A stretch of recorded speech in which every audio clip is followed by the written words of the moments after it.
बिस्मिल्लाहिर्रहमानिर्रहीम। आज हम पढ़ेंगे एक और थ्योरम, काउंटेबल सेट्स से रिलेटेड थ्योरम है। तो सबसे पहले हम स्टेटमेंट पढ़ते हैं, let A and B be countable sets, then A cross B is countable, या A multiply B is countable. अगर दो काउंटेबल सेट गिवन हो तो उन दोनों का प्रोडक्ट भी काउंटेबल होगा। तो चलें इस थ्योरम का प्रूफ देखते हैं। Since A and B are countable, क्योंकि ए और बी काउंटेबल सेट्स हैं, देयर आर बाइजेक्शंस, तो बाइजेक्टिव मैपिंग हम डिफाइन कर सकते हैं एन से, नेचुरल नंबर से, ए सेट पर, phi 1 फंक्शन से, phi 2 फंक्शन नेचुरल नंबर से बी सेट पर।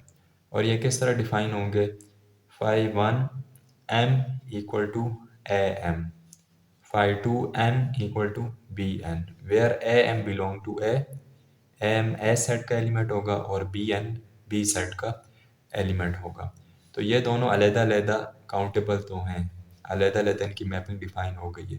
अब दोनों को हम एक साथ डिफाइन करेंगे क्योंकि हमें ए क्रॉस बी को काउंटेबल प्रूफ करना है। Then mapping phi N cross N, natural number multiply natural number, map to A cross B, जैसे हमें काउंटेबल प्रूफ करना है। और इस मैपिंग को डिफाइन किया गया है, is defined by phi M N equal to A M comma B N. जैसे ये ऊपर अलग अलग डिफाइन थे, उन दोनों को एक साथ ही हमने पेयर की फॉर्म में डिफाइन कर दिया है। तो इस फंक्शन से क्लियर है कि यह एक बाइजेक्टिव मैप है, क्योंकि यहाँ पर 1 1 कोरेस्पोंडेंस 1 1 और ऑन टू फंक्शन बन रहा है। एम एन हर पेयर के लिए ए एम और बी एन एक अलहदा एक यूनिक पेयर एग्जिस्ट करेगा।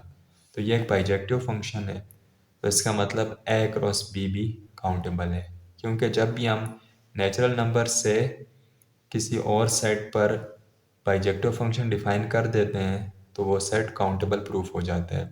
और हम जानते हैं कि एन क्रॉस एन भी काउंटेबल है, तो इससे ए क्रॉस बी पर डिफाइन होने वाला बाइजेक्टिव फंक्शन भी ये प्रूव करेगा कि ए क्रॉस बी भी काउंटेबल है। इस थ्योरम की एक करोलरी भी है कि z times z is countable, क्योंकि set of integer z countable है। तो अगर, और ये फिर वही सेट ऑफ इंटीजर है, तो इन दोनों का प्रोडक्ट, क्योंकि दो काउंटेबल सेट का प्रोडक्ट भी काउंटेबल होता है, तो इसका मतलब z क्रॉस z भी काउंटेबल होगा।